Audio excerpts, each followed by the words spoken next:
Na stežaj. Sorina radijska klepetalnica. Ponedeljkovo jutro na valovih Radia Sora nam bo danes na stežaj odprlo vrata v svet Škofjeločana, Žana Križnarja, arhitekta in BIM specialista, ki že nekaj let živi na Švedskem. Tam čebelari, vodi svoje podjetje. Je pa Žan tudi mladenič, ki ga že od malega zanimata zgodovina in mitologija, pa tudi kreativec, ki uživa v oblikovanju, fotografiranju in športu. O življenju na švedskem jugu, slovenski in slovanski mitologiji, pa čebelarjenju, odbojki in še čem bomo z njim klepetali v nadaljevanju. Najprej pa Žan, dober dan, dobrodošel v Škofji Loki in seveda tudi pred našim mikrofonom. Kako si? Dober dan, Jana, hvala za tale uvod. Fajn je biti v Loki po dolgem času. Mislim, probam vsaj enkrat na let priti nazaj, da malo obiščem družino, prijatelje in res je fajn priti v domač kraj. Drugač pa v redu sem.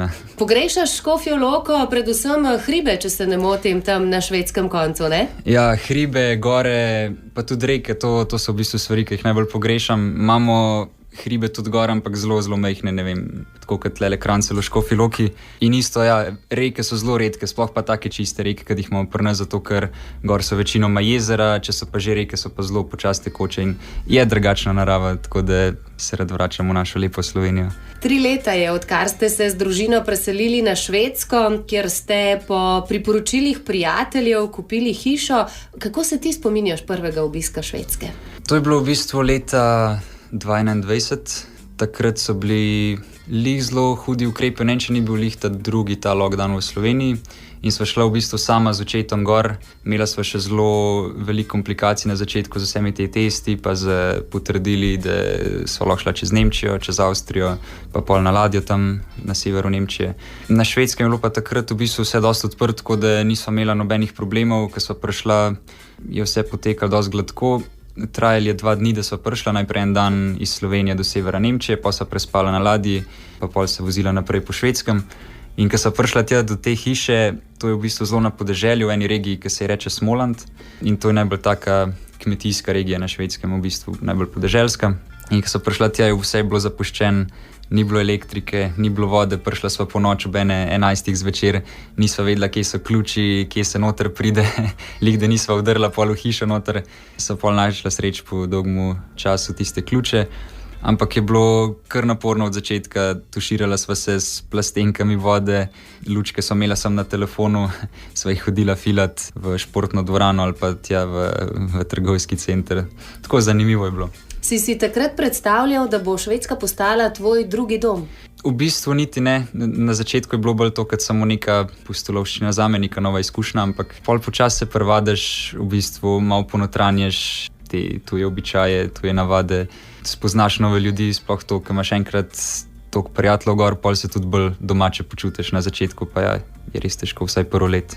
Kot dogodivščina se je zdelo na začetku, ko sta z očetom prišla v to 100 in več let staro hišo na kmetiji. Obnova je bila, lahko rečeva, en tak poseben projekt. Zdaj ti si študiral arhitekturo, zato je bilo morda malce lažje. Pa vendarle, kako so izgledali ti prvi tedni, meseci? Ja, v bistvu se tudi starša sta in oče in mama sta arhitekta in sva v bistvu že na začetku približno vedela, kaj je treba narediti, ampak še vse je bilo v zelo slabšem stanju, kot sva pričakovala. Tako kot sem omenil, v bistvu ta družina, ki je prej tam živela, oni so bili polovico Madžarska, polovico iz Čila, ne na kakšen način že, ampak so bili tako zelo nič niso vzdrževali hiše, smetili so povsod okoli, to so bili kupi plastike, smeti. Zelo pač res nasvinani in sva rabila po mojem prvi teden, da sva vse smeti odvozila stran, da sva vso šaro spravila na kup. Pol pa ja, sva se počasi lotevala, rekla sva, da greva prostor po prostor. Najprej sva uredila to staro kuhno, ki je bila lih zato, da sva si lahko kuhala obroke, pa imela kar nek družaben prostor, pa sva prišla najprej hodnik, spalnica, kopalnica in ja, najprej polagala poden, klicala razne mojstre, da so rihtali inštalacije in to je res vzelo ogromen čas, ampak je bil zanimiv projekt, pa tudi hkrati sva se družila med sabo in je to dal temu nek svoj čar. Dodatek je bil potem še prihod mame in sestre in skupaj ste potem iz tele stare hiše naredili en tak prijeten dom, v katerem se več kot odlično počutite. Kako drugačno pa je življenje na Švedskem v primerjavi s Slovenijo? Ja, sestra in mama sta potem prišle po poletju, takrat, ko je bilo že dost zrihtano, ampak sta tudi one dve pol pomagale ta finalna dela, naprimer polaganje tapet, pa barvanje stropov, pa take stvari. Tako da smo v bistvu imeli čist družinski projekt. Na življenje pa se je bilo zelo težko navaditi od začetka. Najprej smo malo razmišljali. V bistvu to je zelo čudna stvar, ki priješ gor na Švedsko. Oni so zelo odprti in radi vejo tako vse o vseh ljudeh. In nič ne skrivajo toliko zelo informacij. In tudi, ko smo mi kupili to hišo, to je bilo takoj v lokalnem časopisu. In vsi so že vedeli, kdo smo, ker smo prišli, iz kje prihajamo. Edini mi nismo nobenega poznali. Tako da je bilo zelo zanimivo, ker z vsakim, ko smo se pogovarjali, so kar vedeli, iz kje smo pa kdo smo. Ampak ja, probali smo se pa nekako vključiti v lokalno skupnost, ker to je zelo majhno naselje, to ima nekih 1000 prebivalcev, tle, kjer smo mi, mogoče še malo manj, pa najbližje mesto, ki je ne tako kot Škofja Loka, je pa pol ure stran. In prva stvar, ki smo naredili, smo se zmenili z lokalnim športnim društvom, da bomo začeli odbojka igrati. Najprej smo bili sami 4, družinsko, v športni dvorani, pa smo pa objavili malo na Facebook, pa če bi se nam kdo pridružil. In počasno pol začeli ljudje prihajati, sosedji, zdajšnji prijatelji, in pa smo naredili kar veliko grupo, ki še do zdaj vztraja. Zdaj sicer ne igram več, imajo samo starši, ampak 3-krat na teden se dobivajo tam od 12 do 14 ljudi in je bilo ful super. In pol, ko so ljudje nekako videli, da smo aktivni, pa da se radi družimo, so nas bolj začeli sprejemati. Pol smo začeli pomagati še prostovoljno na smučišču, postavljali smo razne te zaščitne ograje, pomagali otrokom na žičanci. To smo bolj jaz, sestra pa oče. Enkrat na teden smo imeli to na smučišču in ja, se mi zdi, da smo pa res se lepo vključili. Zdaj omenil si odbojko, ki je en tak izvozni artikel, iz Škofje Loke na Švedsko. Kako so izgledali tile odbojkarski začetki? Zdaj, kolikor vem, si ti tudi član odbojkarske prve lige na Švedskem. Igraš? Ja, to je v bistvu prišlo malo kasneje. Najprej smo imeli to lokalno odbojko v tem kraju Ingatorp, kjer imamo hišo. To je bilo bolj rekreativno. Pol se je sestra odločila, da bi ona igrala še zmeraj malo bolj profesionalno, ker je tudi tle igrala drugo ligo v Sloveniji in je našla en klub v tem mestu, kot sem rekel, ki je tako, kot je Škofja Loka, Ekve, in je napisala tam puncem, ki trenirajo, če bi se lahko pridružila. Je prišla tja, sicer so imeli na začetku tudi one bolj rekreativno, ker so bilo že kar nekaj časa, odkar so igrali v ligi in to so bile malo starejše punce. So jo pol sprejele, se je lepo vključila noter, pol pa je videla, da v bistvu nima nobenega trenerja in je rekla, ja, sej, moj oče pa tudi treniral odbojko včasih, mogoče bi lahko on prišel za trenerja, da ima malo bolj resno, tako da pa je njega potegnila noter in jih je začel tako resno trenirati. Prostovoljno pa sem pa še zraven prišel, sem jaz pomagal na treningih, pa ko sem bil jaz zraven, so pa te punce prepeljale še svoje fante, pa prijatelje in smo pol v bistvu ustanovili še moško ekipo, ker sem jaz treniral 1 let, sem nažalost pol sem začel študirati na univerzi naprej in je ta moška ekipa nekako ostala na tem rekreativnem nivoju, čeprav smo imeli za cilj, da bi se vključili v ligo. Jaz sem se pa pol pridružil v Jönköpingu tle v univerzitetnem mestu ekipi, kjer pa zdaj igramo prvo ligo. In tako ti lahko rečemo skoraj, da ne ostaja nič prostega časa, glede na vse aktivnosti, o katerih bova govorila v nadaljevanju, ampak preden si privoščiva in tak kratek glasbeni predah, morda še besedico ali dve o Švedski. Zdaj za Slovenijo velja, da je en tak mali raj pod Alpami. Ob omembi Švedske pa hitro pomislimo na sever, na mraz, na zimo. Kako Švedsko vidiš ti kot deželo?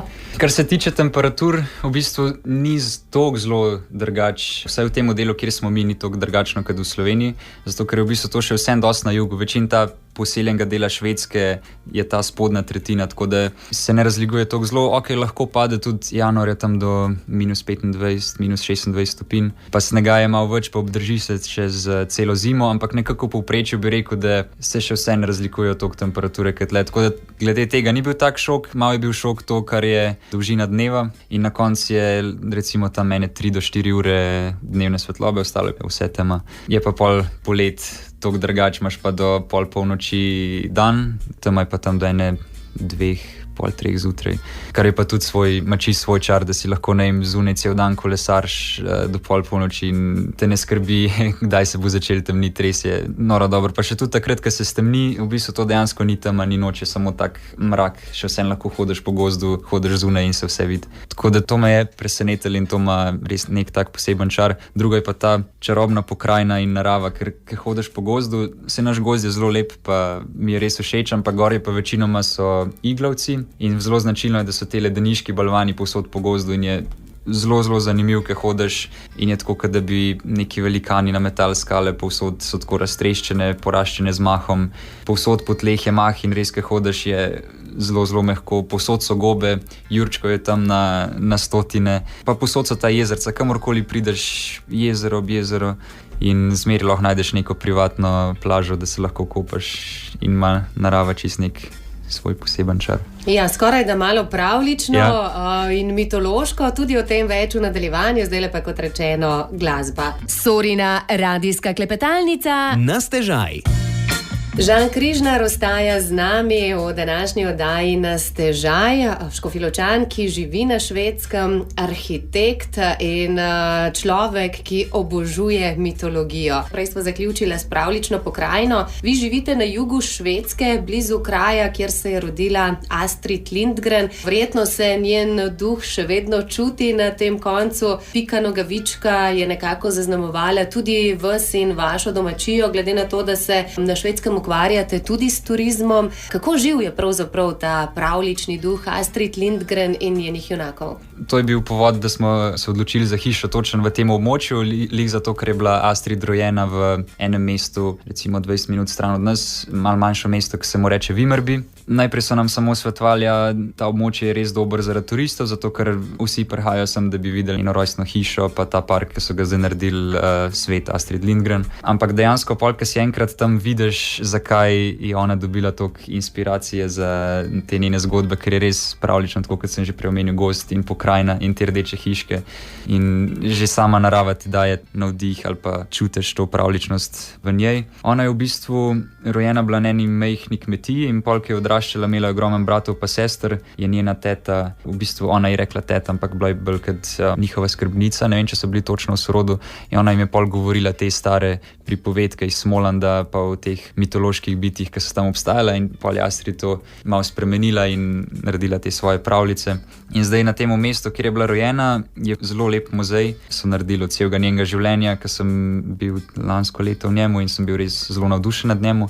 Pol ima pa zraven še ta svet Astrid Lindgren, to je pa bolj tako kot zabaviščni park, ampak ne toliko na to ameriško noto, da bi gledali samo na dobiček, pa da se čim več svet pa to, ampak je bolj res narejen za otroke, pa tako zlitje z naravo in v bistvu so rekreirali scene, dogodke iz njenih zgodb, ampak tako v naravni velikosti, ne vem, kaj imaš Brateljev je srčna, so gore in zmaj in grad in naprimer polkaj Peroni, isto ta njen grad, ta razdeljen obzidje, ki je zelo znan iz njenih pripovedk. Pol imaš to hišo od Pike Nogavičke, pa Pika se sprehaja noter po tem naselju s svojim konjem, pa z opico, Ficko, tam Mr. Nilsson po švedsko. Zelo dobro so rekreirali vse te zgodbe in pol sem videl, zakaj dejansko toliko ljudi to obišče, ker je noro dobro in otroci uživajo, čeprav ne poznajo jezika, vse v švedščini, ampak se uživijo noter brez jezikovnih barijer. Tudi vi imate sobo Pike Nogavičke, pa celo lastnega škrata. Ja, v bistvu ta stara kmetija zraven hiše, ki smo jo pol začeli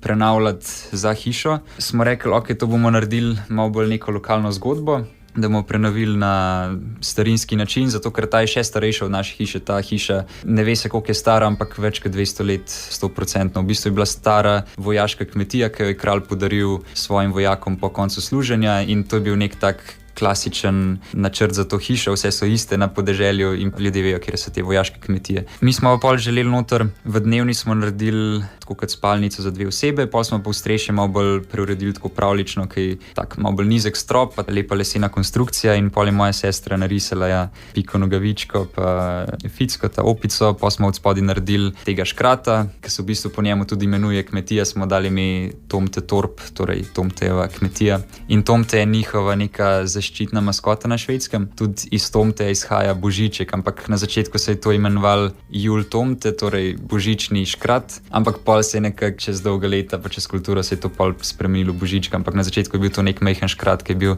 zaščitnik kmetije, pa prinašal darila, če se je dobro razumel z ljudmi, pa jih kaznoval, če so se slabo razumeli.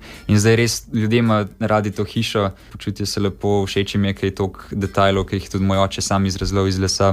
Veliko smo kupili v starinarnicah, da res da ta duh domačnosti. Če smo že pri duhu domačnosti, posebna zgodba je tudi švedski jezik. Sam ga zelo dobro obvladaš. Zdaj sami zapisi švedščine, ne, izgledajo na prvi pogled precej vesoljski, precej nenavadni. Kako pa je z učenjem jezika? Kako zahteven pravzaprav je? V bistvu nisem imel nobene predstave o tem na začetku, kakšen bo jezik. Vedel sem že par mesecev prej, ker mi je oče rekel, da bo šla gor pa prenavljala. Mislim, me je vprašal najprej. Tako da sem si naložil tole aplikacijo Duolingo, pa sem rekel, da se bom začel učiti jezik, zato da ne bom čist bled, ker bom gor prišel, da bom lahko izkomuniciral z lokalci. In na začetku mi je bilo čist čuden, še posebej izgovorjava, se nisem mogel sploh navaditi na njo.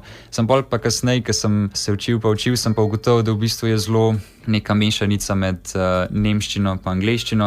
Itak zato, ker iz Nemčije so se gor preselili Goti, so imeli veliko vpliv na švedski jezik, pa Vikingi so pa svoj jezik nesli v Anglijo. Tako da na koncu vidiš, da je v bistvu zelo podoben angleščini, samo besede so malo bolj popačene, ampak se pol da razumeti in tudi logika za sestavljanjem stavkov pa za slovnico je dost podobna angleščini. Tako da na koncu kar gre. Nisem rabil zelo dolg časa, približno let pa pol, tako da sem se lahko pogovarjal z ljudmi. In se mi zdi, da če se vržeš v to noter, se ni težko naučiti. Je pa zelo lep jezik, ful sem navdušen nad njemu in ga rad tudi govorim. Ena posebnost, ki sem hotel še reči, je to, da švedščina je imela tudi veliko vpliv od Slovanov, še posebej teh Slovanov iz severne Nemčije pa severne Poljske, ker mimo Vikinge si predstavljamo, da so bili to samo Skandinavci, ampak velik del Vikingov so bili tudi Slovani, te Vendi iz Baltskega morja, in Švedi imajo kar nekaj besed iz slovenskih pa slovanskih jezikov, kar je zelo zanimiv, pa oni sploh ne vejo, iz kje izvirajo, pa jih uporabljajo vsak dan. Naprimer, beseda dolina se po švedsko reče dalen in izhaja iz doline. Pol rak rečejo rek, trg se reče torg, opomniti se reče pomniti. Ne vem, zelo veliko takih besed je in to mi pol še malo bolj podžgal, da sem začel raziskovati jezik. Tudi študiral si na Švedskem. Kako zahteven pa je bil ta podvig, glede na to, da si se vendarle švedsko učil leto in pol, preden si se vpisal na faks? V bistvu sama fakulteta je bila v angleščini, ki je bila mednarodna fakulteta, ampak sem pa imel par izbirnih predmetov v švedščini. To je bilo sicer čisto po moji izbiri, lahko bi imel vse v angleščini, ampak sem se hotel malo izvati, da treniram jezik, pa da spoznam tudi malo več Švedov, zato sem šel te predmete delati v švedščini. In se mi zdi, da ni bila neka zelo težka zadeva. Je pa res, da kolikor je mednarodna fakulteta, še zmeraj je večina profesorjev je Švedov, in ker je njihov prvi jezik švedščina, imajo zelo rajši, če se z njimi pogovarjaš v švedščini, lažje se kaj izmeniti, boljš razumeti kakšna navodila, če znaš še njihov jezik. Vsi so dobri v angleščini, ampak veliko pomeni njim, če govoriš po švedsko. O Švedski, ki te je navdihnila za marsikakšno zgodbo, pa o slovenskih konjičkih, ki si jih prenesel na sever, pa bova kakšno rekla še po glasbi. Na stežaj. Sorina radijska klepetalnica. Takole smo že začutili nekaj švedskega utripa na valovih Radia Sora v temle ponedeljkovem jutru v družbi Žana Križnarja, ki ni samo arhitekt, BIM specialist in navdušenec nad zgodovino, ampak tudi čebelar. Čebele so bile nekaj, kar te je spremljalo tukaj na Škofjeloškem in te spremlja tudi na severu. Kako dobro pa medi na Švedskem? Res je, nekako sem prenesel to svoje navdušenje čebelarjenjem iz Slovenije. V Sloveniji sem se navdušil nad čebelarjenjem prvič, ko sem prebral knjigo od Mimi Malenšek Zlati roj, ki govori od Antona Janše pa od celega njegovega življenja, kako je odraščal s čebelam, pa začel na začetku s čmrli, pol prešal tu na čebele. Tako da v Sloveniji sem imel 4 panje tle v Delnicah v Poljanski dolini, kjer sem čebelaril bolj tako za navdušenje, pa na začetku sem se dejansko res bolj učil. Prvo leto sem še hodil k Krištofu Bokalu tle iz Škofje Loke, ki me je naučil vse te osnove čebelarjenja, in pa sem se učil na svojih napakah. Takrat sem bil še zadnje leto osnovne šole, v bistvu 8-9 razred, ker sem se s tem ukvarjal, ampak pol z leti dejansko ponotranješ te vse principe, pa začneš razumeti, kako čebele delujejo. In pol, ko smo prišli na Švedsko, sem mogel čebele tle pustiti v Sloveniji, ampak še vedno me je ta strast do njih spremljala. In lansko leto smo se pol odločili z očetom, zakaj pa ne bi še tle čebel si umislili, ker imamo res lepo naravo, na samem smo mirno in tam bi siguran zelo uspevali, pa nobene čebele tako nismo videli okoli, pač dejansko so bili samo čmrli. In pa sva se zmenila z enim Nemcem, lokalcem tam, da nam je zrihtal par rojev. In prvo leto je res dobro medil, lansko leto je bila zelo dobra letina. Na Švedskem je to dobro, ker je veliko gozdov, smrekovih in borovih, in pol, če se dobro poklopijo vse vremenske razmere, je veliko gozdenega medu, te mane iz listnih uši. In tega je bilo res veliko lansko leto. Pol imajo v bistvu v septembru in medi še vresje, ki ga v Sloveniji ni toliko veliko. Gor je pa vresja povsod, kjerkoli kakšna poseka, je vse preraščen z vresjem, samo rozno in vijolično, kakor daleč pogledaš, kot v Franciji ta polja sivke. In to v bistvu da švedskemu medu zelo poseben okus, bolj tak gozden je, mogoče malo bolj močen, malo manj sladek, ampak meni je to všeč, da je malo bolj tak oster. Letos pa mislim, čez zimo so nam nažalost čebele družine pomrle, ker je bila res dolga zima, hladna, še doma je bil sneg in panje sem imel od zunaj slabo izolirane, tako da nažalost so pomrle. Letos sem pa vzel nove družine, nove roje, sem jih tudi od začetka leta vzgajal, da so res močni, nisem jim nič vzemal medu, zato da se bojo čez zimo bolj preživele in zdaj sva tudi zgradila čebelnjak z očetom, izoliran, kjer bojo pač na varnem čez zimo, da se naslednjo leto lahko še naprej množijo. In letos je bila tudi odlična letina, letos smo, če bi med točil, bi ga bilo kar veliko, ampak se pravim, nisem ga zato, da sem jim pustil čez zimo, ampak letos je bilo noro veliko smrekovega, borovega medu in kasneje vresja. Res odlična letina. Odlična tudi po tej plati, da si znanje o čebelah širil tudi med svoje prijatelje, znance, poslovne partnerje. Enega večjih dogodkov o čebelah in njihovem pomenu pravzaprav za vse nas, si organiziral na Švedskem.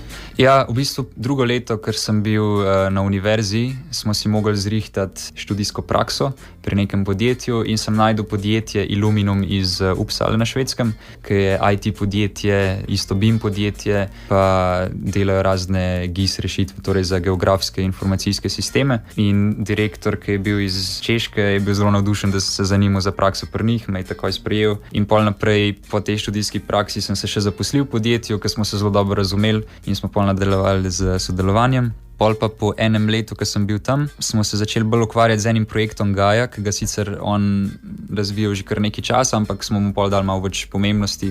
Zdaj nisem več pri tem podjetju, ampak oni delajo neko svetovno databazo vseh živalskih, rastlinskih vrst, pol gljiv, virusov, bakterij, v bistvu vsa živa bitja, kar jih je na Zemlji, črpajo podatke o njih iz vseh svetovnih databaz, iz vseh svetovnih univerz. In pol jih sledijo na zemljevidu, kje so migracije določenih vrst, kje prihajajo invazivne vrste.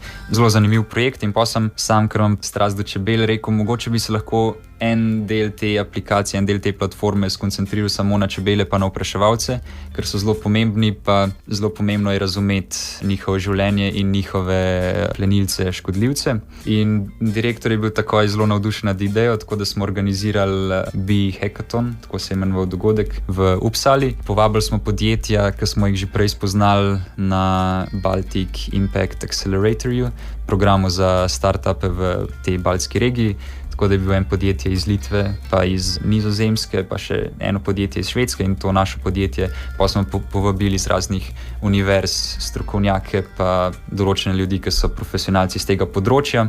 In namen je bil vzpostaviti neko platformo, kjer mi lahko sledimo invazivnim vrstam, ki prihajajo zdaj v Evropo, pa so škodljive za čebele in bi bilo fajn imeti neko centralno bazo podatkov v Evropi, da lahko odločevalci sprejmejo pomembne odločitve, kako zdaj zamejiti. Posebej zdaj iz Azije prihaja zelo majhen insekt, ki se mu reče Tropilelaps. Ta je zelo nevaren za čebele, 3 do 4 bolj nevaren kot varoja, ki jo imamo trenutno v Evropi in povzroča ogromne smrti čebeljih kolonij, plus imamo pol azijskega sršena, ki se tudi zdaj že razširja tle po Evropi.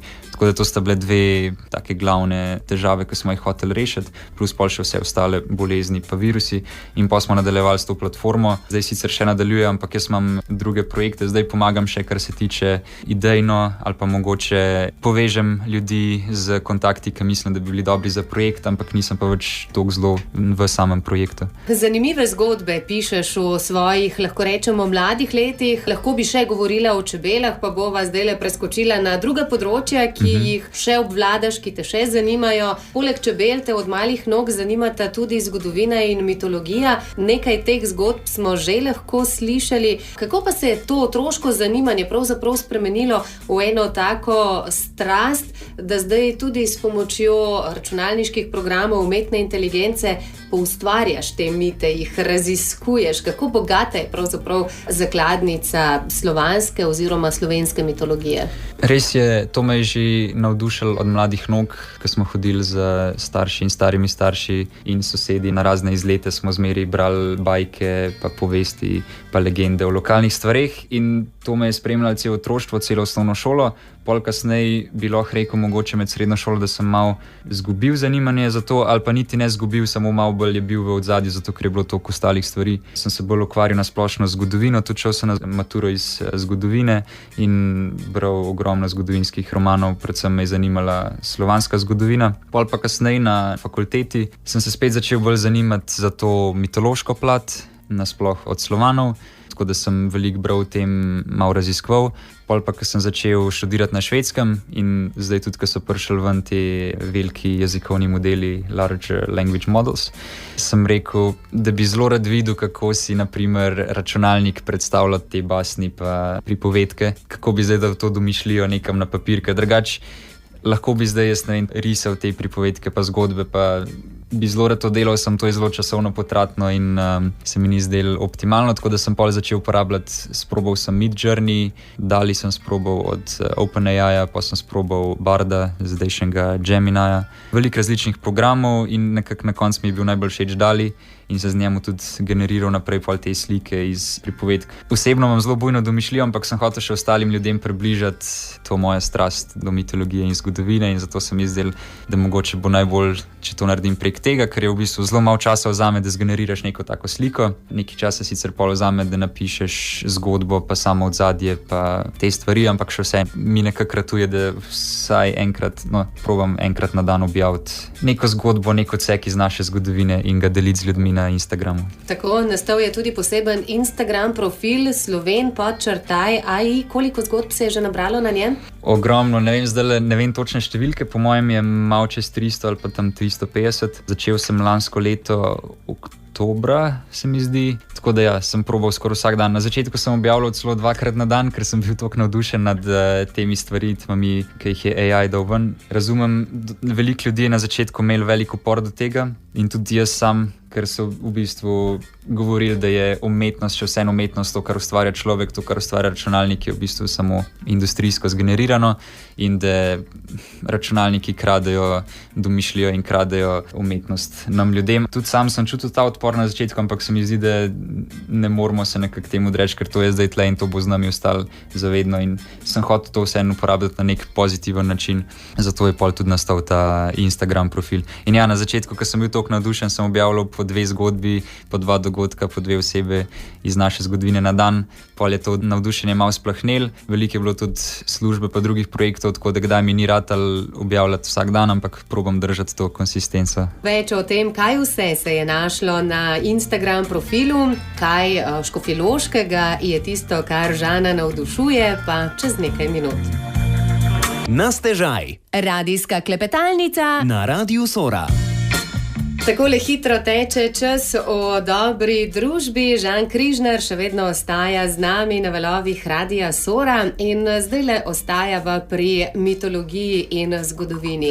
Računalnik je, lahko rečemo, naš vsakdanji spremljevalec, tudi umetna inteligenca bo tista, ki nam bo vedno bližje, tudi pri takšnih projektih, kot si se jih lotil ti. Pri tem pa lahko rečemo, da ima tole tudi zelo pozitivno plat. Poleg tega, da si lažje morda predstavljamo, kako mitologija mitološka bitja izgledajo, ti s svojimi zapisi tudi ohranjaš delček preteklosti za mlade generacije. Instagram je ena taka platforma, ki jo spremljajo mladi. Kaj zanimivega si o sami zgodovini, mitologiji slovanskih narodov in nenazadnje tudi nas Slovencev odkril ti? Je kakšno dejstvo, ki te je posebej fasciniralo? Definitivno je ogromno teh stvari. Za Instagram sem se odločil zaradi tega, ker ga uporabljajo mladi, sicer skozi manj se mi zdi, da gre po tej poti Facebooka, da se uporabniki Instagrama starajo in mladi se najde nekako na drugih platformah, kad je tudi TikTok zdaj bolj popularen. Ampak Instagram se mi je vzel tako, da bom dosegel najbolj tako umestno publiko in starejše generacije in mlajše generacije in hkrati tudi kot neka knjižnica pol za te moje zgodbe in slike za kasneje. Tudi če se bom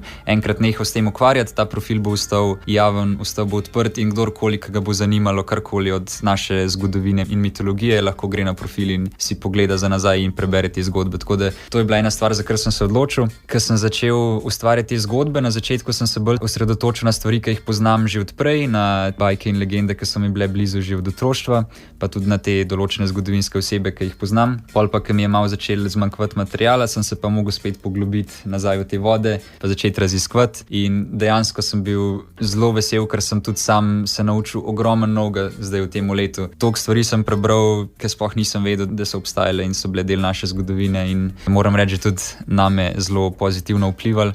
Ne vem, določene stvari, ki so mi zelo se vtisnile v spomin, pa ki sem jih zdaj na novo zvedel, je bilo predvsem to, koliko je zanimivo to področje slovanskih bogov. Imamo neke skupne, te osnovne slovanske bogove, ki so skupni vsem narodom, kot naprimer Perun, Veles.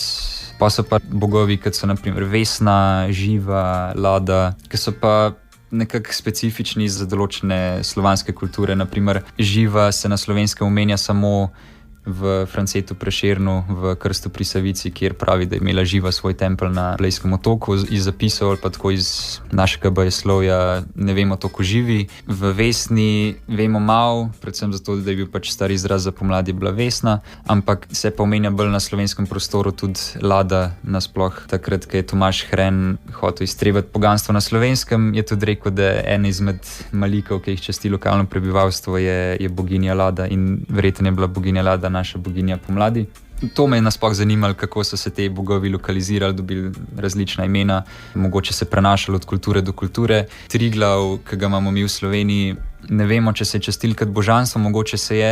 Tle na avstrijskem Koroškem so našli kipec Triglava, ki bi lahko predstavljal to božanstvo, ampak načeloma so ta večglava božanstva značilna za polapske Slovane, torej za Vende, naše sorodnike, ki so živeli v vzhodni Nemčiji, od Lübecka, Berlina, Dresdna, Leipziga, vseh teh mestih tam. In oni imajo značilno to, da so bogovi, ne vem, 5 glavi, 10 glavi, kot so Svetovid in tako naprej. Pol je pa tudi ena stvar, ki me je pa zelo pritegnila, da imamo v slovanski mitologiji svoj mit o povodni, torej svoj mit o svetovni poplavi, ki ga najdemo v vseh ostalih mitologijah, ne glede na kontinente.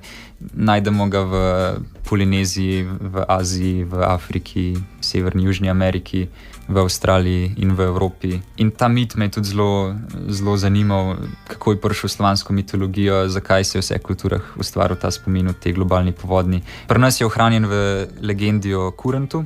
In Vinski trti, In Vinski trti, ja. To je ena izmed mojih najljubših legend v slovenski mitologiji.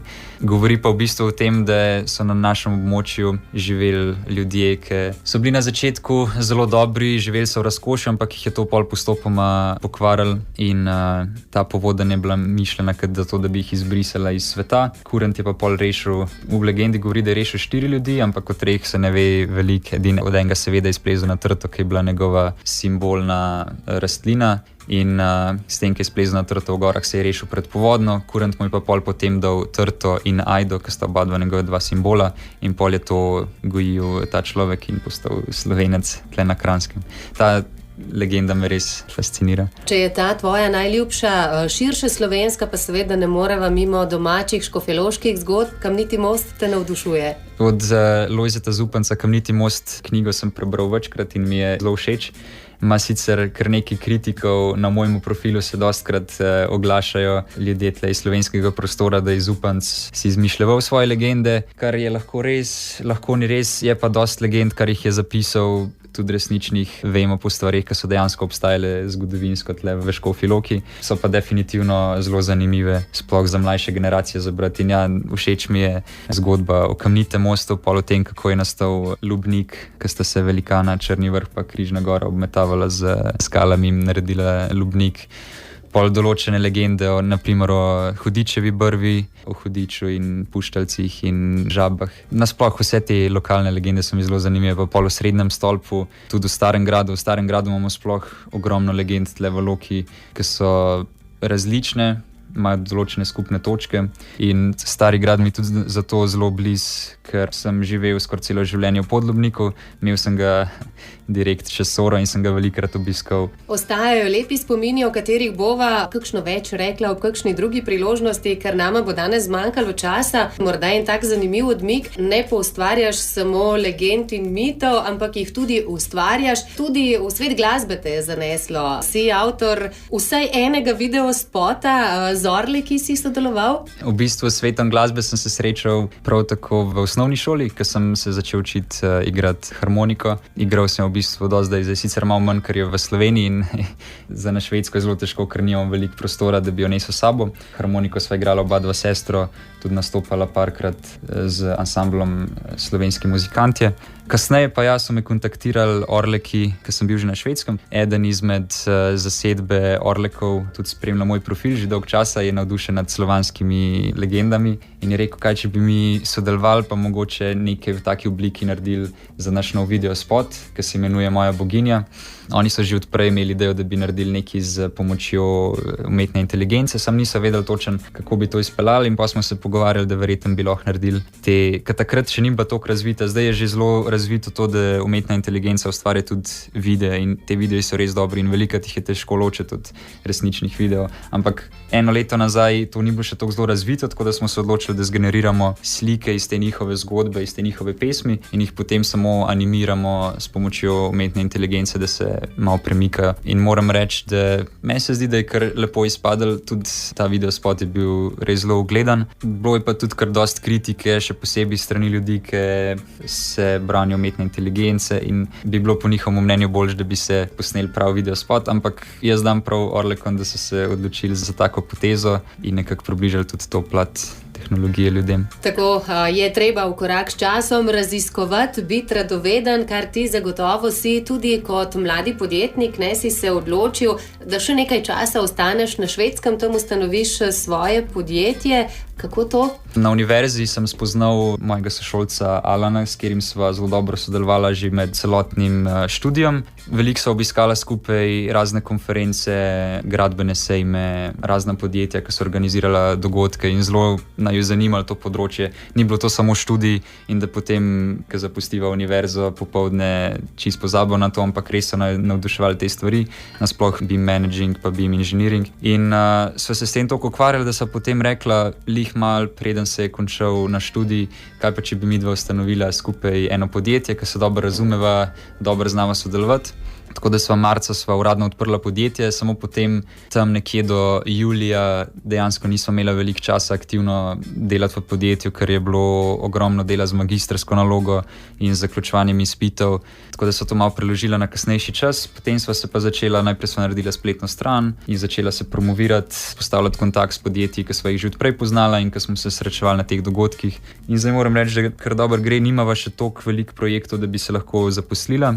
Imamo pa res zanimive projekte, zdaj so imela tudi 2 praktikanta, ki sta nam jeseni, septembra, oktobra pomagala in probamo delati inovativne stvari, ki bi gradbeni veji, samo gradbeništvu olajšali določene postopke, avtomatizirali zato, da to ne vzame toliko ogromno časa in več časa rajš vložijo v kvaliteto in v to, da izboljšajo kakovost svojih projektov. Ja, še veliko bi lahko povedala o tebi, tvojem delu in tematikah, ki te zanimajo, s katerimi se ukvarjaš, pa jih bova pustila za naslednjič, ker se nama danes čas izteka. Ja. Lahko pa zaključiva z eno tako mislijo za vse mlade. Sam si pri svojih 25 letih izjemno ustvarjalen, delaven, odličen zgled, da se v življenju da premikati meje. Zate jih bi lahko rekla, da skoraj da ni. Tudi idej za prihodnost ti ne manjka. Česa si želiš zase morda v prihajajočem novem letu, v prihodnosti? V prihajajočem novem letu predvsem to, da bi podjetje bolj uspelo, da bi ga postavila na noge, tako kot si želiva. Mogoče spoznavati nove ljudi, to me je toliko navdušilo. Ne vem, že od gimnazije naprej res rad spoznam nove ljudi in tudi na Švedskem se je to še bolj pokazalo in vzpostavljati nove stike, tako da rad bi spoznal ogromno novih zanimivih ljudi. In ja, nadaljeval to, kar nadaljujem že zdaj, povečal moj čebeljak in prišel mogoče z novimi projekti, ki me bojo navduševali v naslednjih letih. Žan, naj se ti izteče po tvojih željah. Za danes hvala lepa za tale klepet. Srečno na Švedskem in verjamem, da kmalu nas videnje v našem studiu tu v Škofji Loki. Ja, najlepša hvala za pogovor, Jana.